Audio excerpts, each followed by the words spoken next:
नमस्कार दोस्तों, स्वागत है आपका हमारे चैनल के एक और न्यू वीडियो में। दोस्तों, इस वीडियो में हम आपको बताने वाले हैं हरियाणा सीएचओ वैकेंसी के एप्लीकेशन फॉर्म को आप किस तरह से अप्लाई कर सकते हैं। इस वीडियो में हम आपको पूरी स्टेप बाय स्टेप प्रोसेस बताने वाले हैं, आपको किस तरीके से इस वैकेंसी के एप्लीकेशन फॉर्म को अप्लाई करना है। तो पूरी जानकारी के लिए इस वीडियो को लास्ट तक जरूर देखें। इस वीडियो को लाइक करें, हमारे चैनल को सब्सक्राइब करें और नीचे डिस्क्रिप्शन में दिए गए लिंक से हमारे टेलीग्राम ग्रुप को भी ज्वाइन करें, ताकि फ्यूचर में हम आपको ऐसे ही वैकेंसीज के बारे में अपडेट देते रहें। दोस्तों, हरियाणा सीएचओ वैकेंसी के एप्लीकेशन फॉर्म को अप्लाई करने से पहले हम आपको इस वैकेंसी के बारे में कुछ जानकारी देने वाले हैं, कुछ इंपॉर्टेंट पॉइंट्स आपको बताने वाले हैं, कौन कौन से कैंडिडेट इस वैकेंसी के एप्लीकेशन फॉर्म को अप्लाई कर सकते हैं और आपकी एसेंशियल क्वालिफिकेशन क्या रखी गई है इस वैकेंसी के एप्लीकेशन फॉर्म को अप्लाई करने के लिए। और आपको ये भी बताएंगे इस वैकेंसी के एप्लीकेशन फॉर्म को आपको किस तरह से अप्लाई करना है। पूरी स्टेप बाय स्टेप प्रोसेस आपको बताएंगे इस वीडियो में, तो इस वीडियो को लास्ट तक जरूर देखें। आप अपने स्क्रीन पर इस वैकेंसी का ऑफिशियल नोटिफिकेशन को देख सकते हैं। डेट आप यहाँ पर देख सकते हैं, 30 दिसंबर 2022 का ऑप्शन नोटिफिकेशन आपका रहने वाला है। आगे बात करें टोटल पोस्ट के बारे में, टोटल आपकी 527 पोस्ट आपकी यहाँ पर रहने वाली है। आगे आपको यहाँ पर बताया गया है आपकी वैकेंसी कॉन्ट्रैक्ट बेसिस की आपके यहाँ पर रहने वाली है। और आप यहाँ पर देख सकते हैं आपका यहाँ पर लिखा गया है नेशनल हेल्थ मिशन हरियाणा का ऑप्शन नोटिफिकेशन आपका यहाँ पर रहने वाला है। आगे बात करें इस नोटिफिकेशन में आपको सभी पोस्टों के बारे में आपको बताया गया है, किस कैटेगरी के अंदर आपकी कितनी पोस्ट आपके यहाँ पर रहने वाली है। सभी पोस्टों को आपको यहाँ पर कैटेगरी वाइज आपके यहाँ पर बांटा गया है। आपके डिस्ट्रिक्ट के बारे में आपको यहाँ पर बताया गया है कि डिस्ट्रिक्ट के अंदर आपकी टोटल कितनी पोस्ट रहने वाली है। टोटल आपकी 527 पोस्ट आपके यहाँ पर रहने वाली है। जनरल कैटेगरी के लिए आपकी टोटल 93 पोस्ट रहने वाली है। एससी कैटेगरी के लिए टोटल आपकी 142 पोस्ट रहने वाली है। इसी तरह आपके यहाँ पर अदर पोस्टों के बारे में आपको यहाँ पर बताया गया है किस कैटेगरी के अंदर आपकी कितनी पोस्ट आपके यहाँ पर रहने वाली है। आप इस नोटिफिकेशन में अच्छी तरह से देख सकते हैं किस कैटेगरी के अंदर आपकी कितनी पोस्ट आपके यहाँ पर रखी गई है और किस डिस्ट्रिक्ट के अंदर आपकी कितनी पोस्ट आपके यहाँ पर रहने वाली है। आगे बात करें इस वैकेंसी के एप्लीकेशन फॉर्म को अप्लाई करने के लिए, आपको बताया गया है इस वैकेंसी के एप्लीकेशन फॉर्म आपके ऑनलाइन ही अप्लाई किए जाएंगे। वेबसाइट का लिंक आपको यहाँ पर दिया गया है और आपको यहाँ पर कुछ इंपॉर्टेंट डेट्स के बारे में आपको बताया गया है। आगे बात करें इंपॉर्टेंट डेट्स के बारे में, इस वैकेंसी के एप्लीकेशन फॉर्म आपके 1 जनवरी 2023 से सुबह 10 बजे से आपके स्टार्ट हो चुके हैं और आपकी लास्ट डेट आपके यहाँ पर 14 जनवरी 2023 शाम 5 बजे तक आप इस वैकेंसी के एप्लीकेशन फॉर्म को अप्लाई कर सकते हैं। आगे बात करें एग्जामिनेशन डेट के बारे में, आपकी एग्जामिनेशन डेट 29 जनवरी 2023 की आपके यहाँ पर रखी गई है और आपका एग्जामिनेशन सेंटर आपका चंडीगढ़ में आपका यहाँ पर रहने वाला है। और आपकी टाइमिंग के बारे में आपको यहाँ पर बताया गया है सुबह 10:30 बजे से लेके 12:30 बजे तक आपका एग्जाम आपका यहाँ पर रहने वाला है। टोटल 2 घंटे का आपका यहाँ पर एग्जामिनेशन आपका रहने वाला है। आगे बात करें एग्जामिनेशन रिजल्ट के बारे में, आपको रिजल्ट के बारे में डेट आपको यहाँ पर बताई गई है 29 या फिर 30 जनवरी के दिन ही आपके एग्जामिनेशन रिजल्ट को डिक्लेयर कर दिया जाएगा इसकी ऑफिशियल वेबसाइट के थ्रू। आगे डॉक्यूमेंट वेरिफिकेशन की डेट टाइम के बारे में आपको यहाँ पर बताया गया है 6 फरवरी से लेकर 14 फरवरी तक आपका डॉक्यूमेंट वेरिफिकेशन आपका यहाँ पर रहने वाला है। वेन्यू आपको यहाँ पर बताया गया है पंचकुला में आपका यहाँ पर डॉक्यूमेंट वेरिफिकेशन आपका रहने वाला है। और आगे आपको यहाँ पर फाइनल मेरिट लिस्ट के बारे में आपको बताया गया है 27 फरवरी 2023 के दिन आपकी फाइनल मेरिट लिस्ट को आपको यहाँ पर डिक्लेयर कर दिया जाएगा।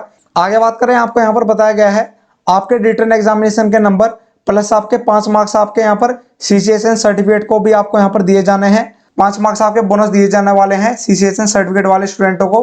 और आपकी फाइनल मेरिट लिस्ट को 27 फरवरी 2023 के दिन आपको डिक्लेयर कर दिया जाएगा इसकी ऑफिशियल वेबसाइट के थ्रू। आगे आपको यहाँ पर काउंसलिंग और सब्सिक्वेंट ज्वाइनिंग के बारे में आपको बताया गया है 20 फरवरी से लेकर 22 फरवरी तक आपकी सब्सिक्वेंट ज्वाइनिंग आपके यहाँ पर रहने वाली है पंचकुला के अंदर। तो उस नोटिफिकेशन में आपको सभी इंपॉर्टेंट डेट्स के बारे में आपको बता दिया गया है। आपके एप्लीकेशन फॉर्म से लेकर आपकी ज्वाइनिंग की डेट को आपको यहाँ पर बता दिया गया है। अगर आप इस नोटिफिकेशन को अच्छी तरह से पढ़ना चाहते हैं, इस नोटिफिकेशन को हमारे टेलीग्राम ग्रुप में डाल दिया गया है, आप चाहें तो वहां से डाउनलोड कर सकते हैं और इस नोटिफिकेशन को अच्छी तरह से पढ़ सकते हैं। आपको बता दें आपके एग्जामिनेशन सेंटर आपके चंडीगढ़ में ही आपके ओनली रहने वाले हैं। आपका एग्जामिनेशन ओनली चंडीगढ़ में ही आपका रहने वाला है। ऑल इंडिया कैंडिडेट इस वैकेंसी के एप्लीकेशन फॉर्म को अप्लाई कर सकते हैं, लेकिन आपका एग्जामिनेशन सेंटर आपका चंडीगढ़ में ही आपका रहने वाला है। और आगे आपको यहाँ पर बताया गया है आपके एग्जामिनेशन सेंटर के बारे में आपको एडमिट कार्ड के थ्रू आपको यहाँ पर सूचित कर दिया जाएगा। आपके एडमिट कार्ड के थ्रू आपके एग्जामिनेशन सेंटर को आपको इन्फॉर्म कर दिया जाएगा। आपको एडमिट कार्ड को इसकी ऑफिशियल वेबसाइट से ही डाउनलोड करना होगा। आगे बात करें एसेंशियल क्वालिफिकेशन के बारे में, कौन कौन से कैंडिडेट इस वैकेंसी के एप्लीकेशन फॉर्म को अप्लाई कर सकते हैं। अगर आपने बीएमएस कर रखी है, बीएससी नर्सिंग कर रखी है या फिर आपने पोस्ट बीएससी नर्सिंग कर रखी है और आपके पास इग्नू का सीसीएसएन सर्टिफिकेट है या फिर आपके पास किसी भी यूनिवर्सिटी या फिर इंस्टीट्यूट का सीसीएसएन सर्टिफिकेट है किसी भी स्टेट का, तो आप इस वैकेंसी के एप्लीकेशन फॉर्म को अप्लाई कर सकते हैं। आगे बात करें अगली एसेंशियल क्वालिफिकेशन के बारे में, अगर आपने बीएससी नर्सिंग कर रखी है या फिर आपने पोस्ट बीएससी नर्सिंग कर रखी है और आपके पास ऑलरेडी सीसीएसएन सर्टिफिकेट है, तो भी आप इस वैकेंसी के एप्लीकेशन फॉर्म को अप्लाई कर सकते हैं। ऑल इंडिया कैंडिडेट इस वैकेंसी के एप्लीकेशन फॉर्म को अप्लाई कर सकते हैं आपका सीसीएसएन सर्टिफिकेट किसी भी स्टेट नर्सिंग काउंसिल का आपका चल सकता है। अगर आपने सीसीएसएन सर्टिफिकेट किसी भी स्टेट नर्सिंग काउंसिल से या फिर आईएनसी से कर रखा है तो आप इस वैकेंसी के एप्लीकेशन फॉर्म को अप्लाई कर सकते हैं। आपको यहाँ पर बता दें, बीएमएस वाले कैंडिडेट भी इस वैकेंसी के एप्लीकेशन फॉर्म को अप्लाई कर सकते हैं। बीएससी नर्सिंग वाले कैंडिडेट भी इस वैकेंसी के एप्लीकेशन फॉर्म को अप्लाई कर सकते हैं। या फिर अगर आपने पोस्ट बीएससी नर्सिंग कर रखी है तो भी आप इस वैकेंसी के एप्लीकेशन फॉर्म को अप्लाई कर सकते हैं। आगे बात करें अदर एसेंशियल क्वालिफिकेशन के बारे में, आपको यहाँ पर बताया गया है आपका एज क्राइटेरिया 18 साल से लेकर 42 साल का आपका यहाँ पर रखा गया है। और आपको यहाँ पर बताया गया है आपने 10वीं तक हिंदी या फिर संस्कृत कर रखी है तो आप इस वैकेंसी के एप्लीकेशन फॉर्म को अप्लाई कर सकते हैं। आगे बात करें अगली अदर एसेंशियल क्वालिफिकेशन के बारे में, आपको बता दें यहाँ पर आपको बताया गया है आपको ज्वाइनिंग करने के 2 महीने बाद अपना registration Haryana state nursing council के अंदर ट्रांसफर करा के आपको सबमिट करना होगा। आपके ज्वाइनिंग के 2 महीने बाद आपको यहाँ पर बताया गया है with in 2 month after joining. आपको बता दें अगर आपने किसी भी स्टेट नर्सिंग काउंसिल से नर्सिंग कर रखी है तो आप इस वैकेंसी के एप्लीकेशन फॉर्म को अप्लाई कर सकते हैं। लेकिन आपको ज्वाइनिंग के बाद हरियाणा स्टेट नर्सिंग काउंसिल के अंदर अपना रजिस्ट्रेशन ट्रांसफर करा के आपको सबमिट करना होगा। आप इस लाइन में क्लियरली यहाँ पर देख सकते हैं, आपको यहाँ पर पूरी जानकारी आपको यहाँ पर दे दी गई है। आपको किस तरह से रजिस्ट्रेशन अपना कराना होगा और आपको कब सबमिट करना होगा आपको यहाँ पर बताया गया है, आपको यहाँ पर अच्छी तरह से देख सकते हैं। आगे बात करें सैलरी के बारे में, आपकी सैलरी आपको यहाँ पर बताई गई है। आपकी सैलरी यहाँ पर 25,000 रुपये पर मंथ आपके यहाँ पर रहने वाली है और प्लस आपका 15,000 रुपये परफॉर्मेंस बेस्ड इंसेंटिव भी आपका यहाँ पर रहने वाला है। आगे बात करें एप्लीकेशन फीस के बारे में, आपको एप्लीकेशन फीस के बारे में बताया गया है अगर आप जनरल कैटेगरी से हैं तो आपकी एप्लीकेशन फीस 200 रुपये रहने वाली है। अगर आप फिजिकल हैंडीकैप कैटेगरी से हैं तो आपकी एप्लीकेशन फीस 100 रुपये रहने वाली है। और अगर आप एससी कैटेगरी या फिर अदर बैकवर्ड क्लास से हैं तो आपकी एप्लीकेशन फीस आपके यहाँ पर 100 रुपये रहने वाली है। और आगे बात करें आपको यहाँ पर बताया गया है आपका रिजर्वेशन का बेनिफिट ओनली हरियाणा स्टेट वाले कैंडिडेट को ही मिलने वाला है। जो कैंडिडेट हरियाणा से बिलोंग करते हैं ओनली उन्हीं को रिजर्वेशन का बेनिफिट आपको यहाँ पर मिलने वाला है। अदर कैंडिडेट को आपको रिजर्वेशन का बेनिफिट आपको नहीं रहेगा। आगे बात करें आपको यहाँ पर एग्जामिनेशन सिलेबस के बारे में आपको यहाँ पर बताया गया है। आप यहाँ पर देख सकते हैं आपका एग्जामिनेशन का सिलेबस आपका क्या रहने वाला है। आप चाहें तो उस नोटिफिकेशन को अच्छी तरह से पढ़ सकते हैं। इस नोटिफिकेशन को हमारे टेलीग्राम ग्रुप में डाल दिया गया है, आप चाहें तो वहां से डाउनलोड करके इस नोटिफिकेशन को अच्छी तरह से पढ़ सकते हैं। आगे आपको इस नोटिफिकेशन में और भी इंस्ट्रक्शन के बारे में आपको बताया गया है, आप चाहें तो उन सभी इंस्ट्रक्शन को अच्छी तरह से पढ़ सकते हैं इस नोटिफिकेशन में। तो चलिए आपको बताते हैं आपको इस वैकेंसी के एप्लीकेशन फॉर्म को किस तरह से अप्लाई करना है। आपको पूरी स्टेप बाय स्टेप आपको बताएंगे इस वीडियो में आपको किस तरह से इस वैकेंसी के एप्लीकेशन फॉर्म को अप्लाई करना है। इस वीडियो को आप लास्ट तक जरूर देखें और ज़्यादा से ज़्यादा अपने दोस्तों के साथ शेयर करें ताकि वो भी इस वैकेंसी के एप्लीकेशन फॉर्म को अप्लाई कर सकें। दोस्तों आप अपने स्क्रीन पर इस पेज को देख सकते हैं। इस पेज के थ्रू आप इस वैकेंसी के एप्लीकेशन फॉर्म को अप्लाई कर सकते हैं। इस पेज पर पहुंचने के बाद यहाँ पर आपको एडवर्टाइजमेंट नंबर दिखाई देगा और यहाँ पर आपको दिखाई देगा 527 post for mid level health provider come community health officer. आपको इस तरीके का ऑप्शन आपको यहाँ पर दिखाई देगा और यहाँ पर आपको लिखा हुआ दिखाई देगा click here to apply online. आपको इस वाले ऑप्शन पर क्लिक करना है। Click here to apply online वाले ऑप्शन पर क्लिक करने के बाद आपका कुछ इस तरीके का पेज ओपन हो जाएगा। इस पेज को ओपन होने के बाद आपको नीचे स्क्रॉल करना है। जब आप नीचे स्क्रॉल करते हैं आपको यहाँ पर 2 ऑप्शन दिखाई देंगे। यहाँ पर आपको अप्लाई का ऑप्शन आपको यहाँ पर दिखाई देगा और दूसरा ऑप्शन आपको यहाँ पर लॉगिन का ऑप्शन आपको यहाँ पर दिखाई देगा। अगर आप ऑलरेडी रजिस्ट्रेशन कर चुके हैं तो आपको लॉगिन वाले ऑप्शन पर क्लिक करना है। अगर आप पहली बार एप्लीकेशन फॉर्म को अप्लाई कर रहे हैं तो आपको यहाँ पर अप्लाई वाले ऑप्शन पर क्लिक करना है। अगर आप पहली बार एप्लीकेशन फॉर्म को अप्लाई कर रहे हैं आपको इस वाले ऑप्शन पर क्लिक करना है। इस वाले ऑप्शन पर क्लिक करने के बाद आपका कुछ इस तरीके का पेज ओपन हो जाएगा। इस पेज पर सबसे पहले आपको कैंडिडेट रजिस्ट्रेशन आपको यहाँ पर करना होगा। सबसे पहले आपको अपना रजिस्ट्रेशन करना होगा। रजिस्ट्रेशन करने के बाद आप इस वैकेंसी के एप्लीकेशन फॉर्म को अप्लाई कर पाएंगे। सबसे पहले ऑप्शन में आपसे पूछा जाता है अप्लाई फॉर डिस्ट्रिक्ट, आपको उस डिस्ट्रिक्ट को चूज करना होगा। इस ऑप्शन पर क्लिक करने के बाद आपके सभी डिस्ट्रिक्ट ओपन हो जाते हैं। आप चाहें तो कोई से भी डिस्ट्रिक्ट को चूज कर सकते हैं। आप जिस डिस्ट्रिक्ट से एप्लीकेशन फॉर्म को अप्लाई करना चाहते हैं आपको उस डिस्ट्रिक्ट को चूज करना होगा। फॉर एग्जांपल के लिए हम यहाँ पर रेवाड़ी को चूज कर लेते हैं। नेक्स्ट ऑप्शन में हमसे पूछा जाता है लैंग्वेज स्टडीड इन मैट्रिकुलेशन, आपने 10th क्लास में कौन सी लैंग्वेज को स्टडी किया हुआ है। इस ऑप्शन पर क्लिक करने के बाद आपके 2 ऑप्शन आपके यहाँ पर शो होंगे, हिंदी और संस्कृत। आपने जिस लैंग्वेज से 10th क्लास किया हुआ है आपको उस लैंग्वेज को सिलेक्ट करना है। फॉर एग्जांपल के लिए हम यहाँ पर हिंदी को सिलेक्ट कर लेते हैं। नेक्स्ट ऑप्शन में आपसे यहाँ पर आपका नाम पूछा जाता है। नेक्स्ट कॉलम में आपसे आपका फादर्स नेम, नेक्स्ट कॉलम में आपसे आपका कॉन्टैक्ट नंबर पूछा जाता है। नेक्स्ट कॉलम में आपकी ईमेल आईडी पूछी जाती है और लास्ट कॉलम में आपको अपनी डेट ऑफ बर्थ को फिल करना है। आपको बता दें इस पेज पर आप अपनी जो भी इंफॉर्मेशन को फिलअप करेंगे वो आपकी चेंजेस नहीं होंगी। तो आप जो भी अपनी इंफॉर्मेशन को फिलअप कर रहे हैं उनको आपको अच्छी तरह चेक करना है, तभी आपको फिलअप करना है। इस पेज पर आप अपनी जो भी इंफॉर्मेशन को फिल करेंगे वो आगे चेंजेस नहीं हो सकती हैं, तो आपको इस बात का ध्यान रखना है। सभी इंफॉर्मेशन को अच्छी तरह से फिलअप करने के बाद, चेक करने के बाद आपको यहाँ पर ऑप्शन दिखाई देगा रजिस्टर। आपको इस रजिस्टर वाले ऑप्शन पर क्लिक करना है। रजिस्टर वाले ऑप्शन पर क्लिक करने के बाद आपका कुछ इस तरीके का पेज ओपन हो जाएगा। आपको यहाँ पर दिखाई देगा आपका रजिस्ट्रेशन सक्सेसफुल हो चुका है और आपको यहाँ पर बताया जाएगा आपका लॉगिन आईडी और पासवर्ड आपके ईमेल आईडी पर भी भेज दिया जाएगा और आपके मोबाइल नंबर पर भी आपको भेज दिया जाएगा। तो रजिस्ट्रेशन करने के बाद आपको अपने ईमेल आईडी को चेक करना है और अपने मोबाइल नंबर पर चेक करना है। आपको आपके ईमेल आईडी पर और आपके मोबाइल नंबर पर आपको दोनों पे मैसेज रिसीव होगा जिसके अंदर आपका लॉगिन आईडी और पासवर्ड आपका मेंशन होगा। आपको उसी लॉगिन आईडी और पासवर्ड के थ्रू अपने अकाउंट को लॉगिन करना है और आपको उस लॉगिन आईडी और पासवर्ड को अपने पास संभाल कर रखना है ताकि आप फ्यूचर में अपने अकाउंट को लॉगिन कर सकें। जब आपका रजिस्ट्रेशन कंप्लीट हो जाता है, आपका इस तरीके का पेज ओपन हो जाता है। आपको यहाँ पर नीचे ऑप्शन दिखाई देगा प्रोसीड। आपको इस प्रोसीड वाले ऑप्शन पर क्लिक करना है। प्रोसीड वाले ऑप्शन पर क्लिक करने के बाद आपका कुछ इस तरीके का पेज ओपन हो जाएगा। इस पेज के ओपन होने के बाद आपको इस पेज को नीचे स्क्रॉल करना है। जब आप इस पेज को नीचे स्क्रॉल करते हैं आपको यहाँ पर ऑप्शन दिखाई देगा प्रोसीड टू ऑनलाइन एप्लीकेशन। आपको इस वाले ऑप्शन पर क्लिक करना है। इस वाले ऑप्शन पर क्लिक करने के बाद आपका नेक्स्ट पेज ओपन हो जाएगा। इस पेज के ओपन होने के बाद आपको यहाँ पर दिखाई देगा कैंडिडेट लॉगिन। आपको अपने एप्लीकेशन नंबर और पासवर्ड के थ्रू आपको लॉगिन करना है। आपका एप्लीकेशन नंबर, आपका लॉगिन आईडी वही रहने वाला है जो आपके ईमेल आईडी पर और आपके मोबाइल नंबर पर आपको भेजा गया है। आपको अपने लॉगिन आईडी और पासवर्ड के थ्रू अपने अकाउंट को लॉगिन कर लेना है। यहाँ पर आपको अपने एप्लीकेशन नंबर को फिलअप करना है, नेक्स्ट आपको अपने पासवर्ड को फिलअप करना है और फिर आपको लॉगिन वाले ऑप्शन पर क्लिक कर देना है। तो चलिए हम यहाँ पर अपने अकाउंट को लॉगिन कर लेते हैं। लॉगिन वाले ऑप्शन पर क्लिक करने के बाद आपका कुछ इस तरीके का पेज ओपन हो जाएगा। यहाँ पर आपको अपना एप्लीकेशन नंबर दिखाई देगा और आपका यहाँ पर नेम आपको यहाँ पर शो होगा और यहाँ पर आपको दिखाई देगा वेलकम और आपको यहाँ पर आपका नाम शो होगा। इस वाले पेज के ओपन होने के बाद आपको नीचे स्क्रॉल करना है। इस पेज को नीचे स्क्रॉल करने के बाद आपको यहाँ पर ऑप्शन दिखाई देगा प्रोसीड टू ऑनलाइन एप्लीकेशन। आपको प्रोसीड टू ऑनलाइन एप्लीकेशन वाले ऑप्शन पर क्लिक करना है। प्रोसीड टू ऑनलाइन एप्लीकेशन वाले ऑप्शन पर क्लिक करने के बाद आपका कुछ इस तरीके का पेज ओपन हो जाएगा। आपको यहाँ पर लिखा हुआ दिखाई देगा कैंडिडेट पर्सनल इन्फॉर्मेशन।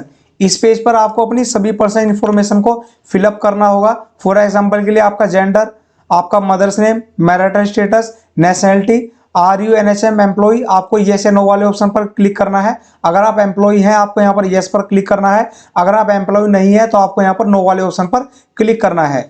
बात करें डोमिसिली की, यहाँ पर आपको दो ऑप्शन यहाँ पर शो होंगे, हरियाणा और अदर। अगर आप अदर स्टेट से एप्लीकेशन फॉर्म को अप्लाई कर रहे हैं तो आपको यहाँ पर अदर वाले ऑप्शन पर क्लिक करना है। अगर आप हरियाणा के कैंडिडेट हैं तो आपको यहाँ पर हरियाणा को सिलेक्ट करना होगा। फॉर एग्जांपल के लिए अगर आप अदर स्टेट से एप्लीकेशन फॉर्म को अप्लाई कर रहे हैं तो आपको यहाँ पर अदर को चूज करना है। अदर को चूज करने के बाद आपका यहाँ पर अदर डोमिसिली आपका यहाँ पर पूछा जाता है। आपका जिस स्टेट का डोमिसिली है, आप जिस स्टेट के रहने वाले हैं, आपको उस स्टेट का नाम आपको यहाँ पर फिलअप करना होगा। अगर आप अदर स्टेट से एप्लीकेशन फॉर्म को अप्लाई कर रहे हैं आपका कोई भी रिजर्वेशन कंसीडर यहाँ पर नहीं किया जाएगा। अगर आप अदर स्टेट से एप्लीकेशन फॉर्म को अप्लाई कर रहे हैं आपको जनरल कैटेगरी के अंदर कंसीडर आपको किया जाएगा। आपको बता दें जिन इन्फॉर्मेशन के ऊपर आपका रेड कलर का स्टार बना हुआ है उन इन्फॉर्मेशन को आपको फिलअप करना कंपलसरी है। उन सभी इन्फॉर्मेशन को बिना फिलअप किए आप एप्लीकेशन फॉर्म को अप्लाई नहीं कर सकते हैं। तो आप इस बात का ध्यान रखें, आपका जिन इन्फॉर्मेशन के ऊपर रेड कलर का स्टार बना हुआ है आपको उसको फिल करना कंपलसरी है। सभी इन्फॉर्मेशन को फिलअप करने के बाद आप जब इस पेज को नीचे स्क्रॉल करेंगे आपसे आपका यहाँ पर अल्टरनेट मोबाइल नंबर आपका पूछा जाएगा और यहाँ पे आपसे आपका आईडी प्रूफ आपका यहाँ पर पूछा जाता है। आपका जो भी आईडी प्रूफ है आपको यहाँ पर सिलेक्ट करना है। आप यहाँ पर आधार नंबर सिलेक्ट कर सकते हैं, driving licence, PAN card, passport या फिर वोटर आईडी में से कोई भी आईडी आप यहाँ पर सिलेक्ट कर सकते हैं। उस आईडी को सिलेक्ट करने के बाद आपसे आपका यहाँ पर नेक्स्ट कॉलम में आईडी नंबर पूछा जाता है। आपको उसको आईडी नंबर को फिलअप करना होगा। फॉर एग्जाम्पल के लिए अगर आप आधार कार्ड को चूज करते हैं आपको यहाँ पर अपने आधार कार्ड के नंबर को यहाँ पर फिलअप करना होगा। सभी इंफॉर्मेशन को फिलअप करने के बाद इस पेज को अच्छी तरह से फिलअप करने के बाद आपको यहाँ पर ऑप्शन दिखाई देगा proceed to next government service detail. आपको इस वाले ऑप्शन पर क्लिक करना है। प्रोसीड वाले ऑप्शन पर क्लिक करने के बाद आपका नेक्स्ट पेज ओपन हो जाएगा। नेक्स्ट पेज आपका रहने वाला है candidate government service NHM court case information.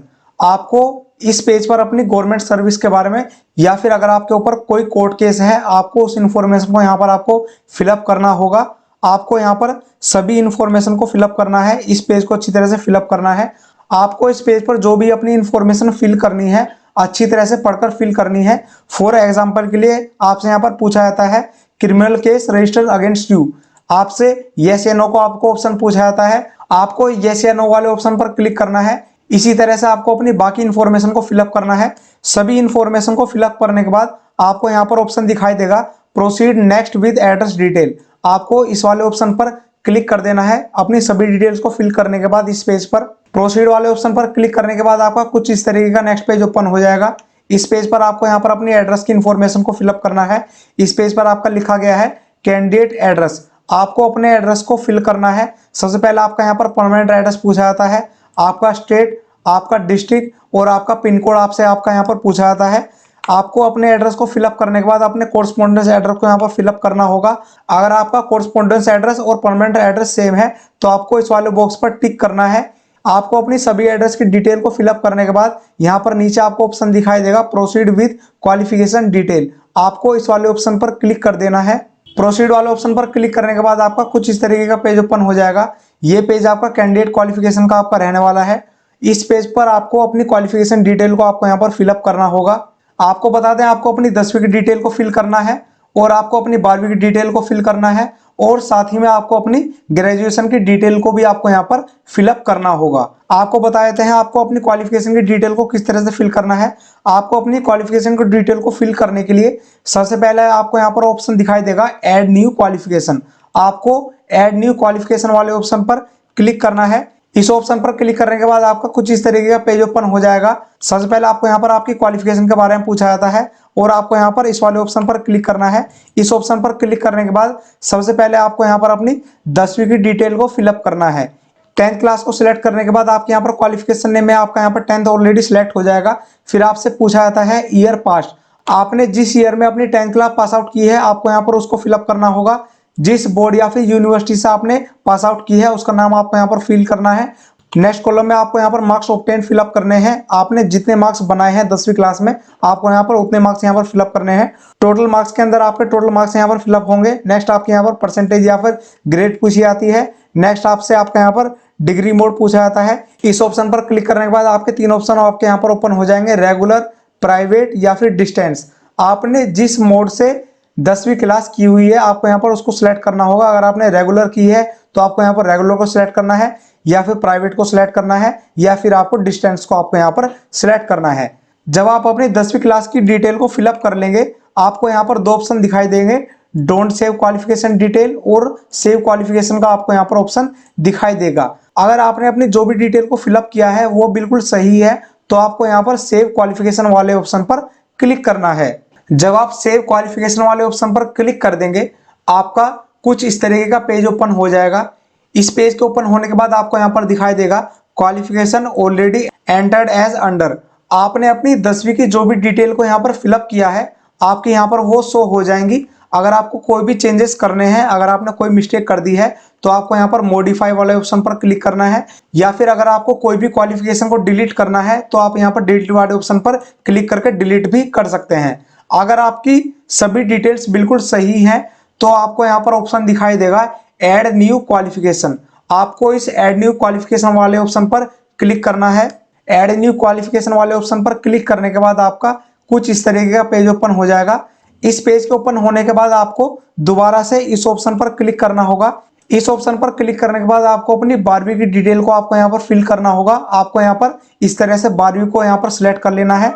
इस ऑप्शन को सिलेक्ट करने के बाद आपका यहाँ पर क्वालिफिकेशन नेम में 12th आपका यहाँ पर शो हो जाएगा। आपको यहाँ पर अपनी वही डिटेल को फिल करना है, year pass, university, marks obtain, total marks और डिग्री मोड आपको यहाँ पर सिलेक्ट करना है।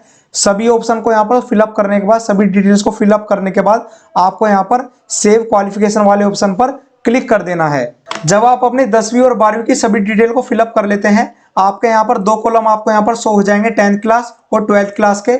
आपके यहाँ पर 10वीं की डिटेल और 12वीं की डिटेल आपके यहाँ पर फिलअप हो चुके हैं। आपको दोबारा से इस वाले ऑप्शन पर क्लिक करना है। आपको यहाँ पर दिखाई देगा ऐड न्यू क्वालिफिकेशन। आपको दोबारा से इस वाले ऑप्शन पर क्लिक करना है। दोबारा से ऐड न्यू क्वालिफिकेशन वाले ऑप्शन पर क्लिक करने के बाद आपका कुछ इस तरीके का पेज ओपन हो जाएगा। इस पेज के ओपन होने के बाद आपको यहाँ पर दोबारा से सिलेक्ट क्वालिफिकेशन वाले ऑप्शन पर सिलेक्ट करना है। इस ऑप्शन पर क्लिक करने के बाद आपने जिस भी कोर्स से ग्रेजुएशन की हुई है आपको उस कोर्स को आपको यहाँ पर सिलेक्ट करना होगा।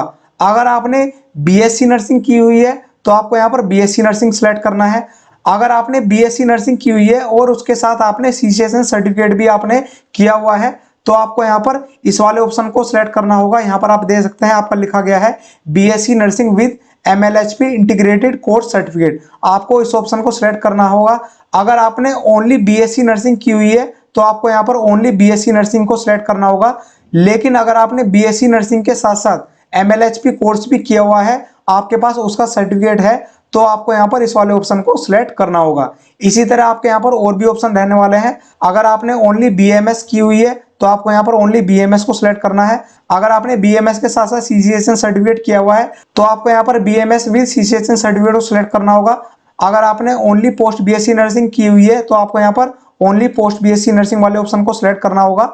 लेकिन अगर आपने पोस्ट बीएससी नर्सिंग के साथ साथ सीसीएसएन सर्टिफिकेट किया हुआ है तो आपको इस वाले ऑप्शन को सिलेक्ट करना होगा। फॉर एग्जाम्पल के लिए हम यहाँ पर BSc nursing with MLHP integrated course certificate को यहाँ पर सिलेक्ट कर लेते हैं। इस ऑप्शन को सिलेक्ट करने के बाद आपका कुछ इस तरीके का पेज आपका ओपन हो जाएगा।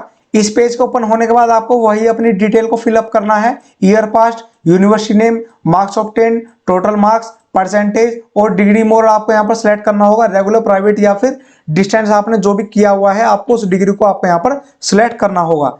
इस ऑप्शन पर क्लिक करने के बाद आपके यहाँ पर तीन ऑप्शन ओपन हो जाते हैं, रेगुलर, प्राइवेट या फिर डिस्टेंस। आपको यहाँ पर अपनी सभी डिटेल्स को यहाँ पर फिलअप करना है। आपको बता दें मार्क्स ऑब्टेन के अंदर आपको वो वाले मार्क्स आपको फिलअप करने हैं जो आपने ओवरऑल मार्क्स आपने बनाए हैं, आपको उन मार्क्स को आपको यहाँ पर फिलअप करना होगा। टोटल मार्क्स आपको यहाँ पर वो मार्क्स फिलअप करने हैं जो आपके ओवरऑल मार्क्स आपके रहने वाले हैं बीएससी नर्सिंग कोर्स के दौरान। आपको बता दें हमने एग्जांपल के लिए BSc nursing with MLHP integrated course certificate को यहाँ पर सिलेक्ट किया हुआ है। आप चाहें तो कोई से भी कोर्स को यहाँ पर सिलेक्ट कर सकते हैं। आपने जिस कोर्स से ग्रेजुएशन या फिर क्वालिफिकेशन आपने की हुई है आपको यहाँ पर उसको सिलेक्ट करना होगा। उसको सिलेक्ट करने के बाद आपको अपनी सभी डिटेल्स को आपको यहाँ पर फिलअप करना होगा। आप जब अपनी सभी डिटेल्स को फिलअप कर लेंगे आपको यहाँ पर नीचे सेव क्वालिफिकेशन वाले ऑप्शन पर क्लिक कर देना है। जब आप अपनी सभी डिटेल्स को यहाँ पर फिलअप कर लेंगे आपका कुछ इस तरीके का पेज आपका ओपन हो जाएगा। आपके यहाँ पर 10वीं की डिटेल आपको यहाँ पर शो होंगी, आपकी 12वीं की डिटेल आपके यहाँ पर शो होंगी और आपने जिस कोर्स से क्वालिफिकेशन की हुई है उसकी डिटेल आपको यहाँ पर शो हो जाएंगी। आपके year past, name of university, marks obtain, total marks, percentage और डिग्री मोड आपको यहाँ पर शो हो जाएगा। जब आप अपनी सभी डिटेल्स को फिल कर लेते हैं, इस पेज की आप अपनी सभी डिटेल्स को आप यहाँ पर फिल कर लेते हैं, आपको यहाँ पर नीचे ऑप्शन दिखाई देगा प्रोसीड विद डॉक्यूमेंट अपलोड। आपको इस वाले ऑप्शन पर क्लिक कर देना है, proceed with document upload. Proceed वाले ऑप्शन पर क्लिक करने के बाद आपका कुछ इस तरीके का पेज ओपन हो जाएगा। आपको यहाँ पर ऑप्शन दिखाई देगा, आपको अपने पासपोर्ट साइज फोटो को अपलोड करना है, आपको अपने सिग्नेचर को अपलोड करना है और डॉक्यूमेंट फाइल को आपको यहाँ पर अपलोड करना होगा। आपको बता दें आपको अपने कौन कौन से डॉक्यूमेंट को यहाँ पर अपलोड करना है। आपको यहाँ पर बताया गया है आपको अपनी 10वीं की मार्कशीट, 12वीं की मार्कशीट और आपने जिस कोर्स से क्वालिफिकेशन की हुई है उन सभी रिक्वायर्ड डॉक्यूमेंट को आपको यहाँ पर अपलोड करना होगा। और साथ ही में आपको यहाँ पर कैटेगरी सर्टिफिकेट और अपने डोमिसाइल को भी अपलोड यहाँ पर करना होगा। अगर आपके पास कैटेगरी सर्टिफिकेट है तो आप यहाँ पर अटैच कर सकते हैं, अगर आपके पास कैटेगरी सर्टिफिकेट नहीं है तो आपको अटैच नहीं करना है। और साथ ही में आपको अपने डोमिसाइल को भी आपको यहाँ पर अटैच करना है। आपका जो भी डोमिसाइल आपका यहाँ पर रहने वाला है, आप जिस स्टेट से एप्लीकेशन फॉर्म को अप्लाई कर रहे हैं आपको उस स्टेट के डोमिसाइल को यहाँ पर अटैच करना होगा। आपको किस तरह से अटैच करना है आपको यहाँ पर बताया गया है। आपको अपने सभी डॉक्यूमेंट को यहाँ पर एक साथ अरेंज करना है और उन सभी की आपको यहाँ पर पीडीएफ फाइल बना लेनी है। और आपकी पीडीएफ फाइल का साइज आपका यहाँ पर 3 MB का आपका यहाँ पर रहने वाला है। फाइल का साइज 3 MB से ज्यादा का आपका यहाँ पर नहीं रहने वाला है। तो आपको इस बात का ध्यान रखना है, आप अपने जो भी डॉक्यूमेंट को अपलोड कर रहे हैं सभी डॉक्यूमेंट को आपको एक साथ अरेंज करना है, उनकी पीडीएफ फाइल को बनाना है और पीडीएफ फाइल का साइज आपका 3 MB से ज्यादा का आपका यहाँ पर नहीं होना चाहिए। और साथ ही में आपको यहाँ पर अपने फोटोग्राफ को अपलोड करना होगा जिसका साइज 100 KB से ज्यादा का नहीं होना चाहिए। और आपको अपने सिग्नेचर को भी अपलोड करना होगा जिसका साइज 100 KB से ज्यादा का आपका यहाँ पर नहीं होना चाहिए। आप जब अपने सभी डॉक्यूमेंट को यहाँ पर अपलोड कर लेंगे आपको यहाँ पर ऑप्शन दिखाई देगा प्रोसीड टू एजुकेशन डिटेल। आपको इस वाले ऑप्शन पर क्लिक कर देना है। प्रोसीड वाले ऑप्शन पर क्लिक करने के बाद आपका कुछ इस तरीके का पेज ओपन हो जाएगा। आपका यहाँ पर पेज रहने वाला है कैंडिडेट काउंसिल रजिस्ट्रेशन डिटेल। आपको अपनी काउंसिल रजिस्ट्रेशन डिटेल को आपको यहाँ पर फिलअप करना होगा। सबसे पहले आपसे पूछा जाता है do you possess with requisite education qualification. आपके यहाँ पर दो ऑप्शन रहने वाले हैं, यस या नो। आपको यहाँ पर यस वाले ऑप्शन पर क्लिक करना है। नेक्स्ट आपसे पूछा जाता है रजिस्टर्ड विद काउंसिल। आपके यहाँ पर दो ऑप्शन दिए जाते हैं, यस या नो। आपको यहाँ पर यस वाले ऑप्शन पर क्लिक करना है। नेक्स्ट कॉलम आपका रहने वाला है सिलेक्ट काउंसिल नेम। इस ऑप्शन पर क्लिक करने के बाद आपके यहाँ पर तीन ऑप्शन आपके यहाँ पर ओपन हो जाते हैं, Haryana staff nurse council, Indian nursing council या फिर अदर स्टेट। अगर आप हरियाणा स्टेट नर्सिंग काउंसिल से नर्सिंग किए हुए हैं तो आपको यहाँ पर हरियाणा स्टेट नर्सिंग काउंसिल को यहाँ पर सिलेक्ट करना होगा। अगर आपने आईएनसी से नर्सिंग कर रखी है तो आपको यहाँ पर आईएनसी को सिलेक्ट करना होगा। अगर आपने किसी अदर स्टेट से नर्सिंग की हुई है तो आपको अदर स्टेट को आपको यहाँ पर सिलेक्ट करना होगा। फॉर एग्जाम्पल के लिए हम यहाँ पर अदर स्टेट को यहाँ पर सिलेक्ट कर लेते हैं। अदर स्टेट को सिलेक्ट करने के बाद नेक्स्ट कॉलम में आपका यहाँ पर रजिस्ट्रेशन नंबर पूछा जाता है। इस कॉलम में आपको यहाँ पर आपका रजिस्ट्रेशन नंबर फिलअप करना होगा। नेक्स्ट कॉलम में आपका रजिस्ट्रेशन ईयर पूछा जाता है। आपका जिस ईयर के अंदर आपका रजिस्ट्रेशन हुआ है आपको उस ईयर को यहाँ पर आपको फिलअप करना होगा। और नेक्स्ट कॉलम में आपसे पूछा जाता है रजिस्ट्रेशन वैलिड अप टू। आपका रजिस्ट्रेशन जब तक वैलिड है, आपकी रजिस्ट्रेशन की जो भी एक्सपायरी डेट है, आपको उस एक्सपायरी डेट को या फिर वैलिडेशन डेट को आपको यहाँ पर फिलअप करना होगा। सभी डिटेल्स को फिलअप करने के बाद आपको यहाँ पर ऑप्शन दिखाई देगा प्रोसीड टू रिव्यू एप्लीकेशन। आपको प्रोसीड टू रिव्यू एप्लीकेशन वाले ऑप्शन पर क्लिक कर देना है। प्रोसीड टू रिव्यू एप्लीकेशन वाले ऑप्शन पर क्लिक करने के बाद आपका कुछ इस तरीके का पेज ओपन हो जाएगा। इस पेज के ओपन होने के बाद आपको यहाँ पर दो ऑप्शन दिखाई देंगे, रिव्यू योर ऑनलाइन एप्लीकेशन और नीचे आपको यहाँ पर ऑप्शन दिखाई देगा आई रिव्यूड माई एप्लीकेशन। आपको बता दें, आपको अपने एप्लीकेशन फॉर्म को फाइनल सबमिशन करने से पहले आपको अपने एप्लीकेशन फॉर्म को अच्छी तरह चेक करना है। अगर आपने कोई भी मिस्टेक की हुई है तो आपको वहीं पर मॉडिफाई करना है या फिर आपको चेंजेस करने हैं। एक बार एप्लीकेशन फॉर्म को फाइनल सबमिट होने के बाद आपके कोई भी चेंजेस यहाँ पर नहीं हो पाएंगे। तो आपको इस बात का ध्यान रखना है, अगर आपने कोई भी मिस्टेक की हुई है तो आपको वहीं पर चेक करना है, तभी आपको फाइनल सबमिशन करना है। अगर आपकी कोई भी मिस्टेक हो जाती है आपके एप्लीकेशन फॉर्म के अंदर तो आपको वहीं पर चेक करना है। अगर आपने उन मिस्टेक्स को चेंजेस नहीं किए हैं तो आपके एप्लीकेशन फॉर्म में कोई भी करेक्शन या फिर एडिटिंग नहीं की जाएगी फाइनल सबमिशन होने के बाद। तो सबसे पहले अपने एप्लीकेशन फॉर्म को फाइनल सबमिशन करने से पहले आपको यहाँ पर रिव्यू योर ऑनलाइन एप्लीकेशन वाले ऑप्शन पर क्लिक करना है। इस ऑप्शन पर क्लिक करने के बाद अगर आपका एप्लीकेशन फॉर्म बिल्कुल ठीक है तो आपको यहाँ पर आई रिव्यूड माई एप्लीकेशन वाले बॉक्स पर टिक कर देना है।